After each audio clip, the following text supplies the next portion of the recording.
really packed schedule. You've seen 11 museums.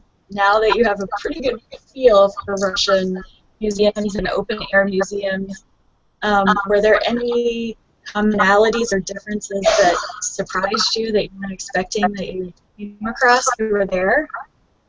I tried to go with no expectations, but one thing that was definitely a common theme about them was Russian museums are very traditional, and I say that not as a way to imply anything bad or anything like that. Just the focus is very much on the collection, collecting, preserving, and presenting authentic objects, which is true of some museums in the United States as well.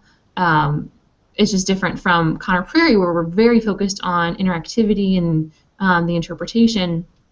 The event that I saw at Slavlitsi with the Trinity Festival was really the only time that I saw live interpretation for general public guests. They had a couple of things where they had school groups that were working with costumed interpreters, but for the most part it was traditional objects in cases that you go and you look at, which is fine.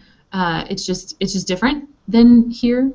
There wasn't even a lot of label copy. There was some label copy, but not a lot.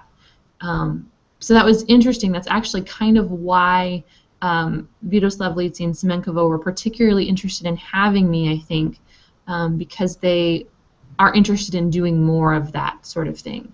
Structurally, they're a little different in that a lot of their funding comes from the government, their state museums. That's sort of what they're told to do, but they recognize that they want to be more than just a place that you go one time and been there, done that. They want to be able to have more visitors coming back, more families coming, because it's actually a very small, this was one thing I was surprised about, it's actually a very small percentage of their visitation are families. It's mostly organized tour groups or school groups. And so they are trying to move that needle a little bit, and so they want to offer more opportunities for people to be able to engage in different ways.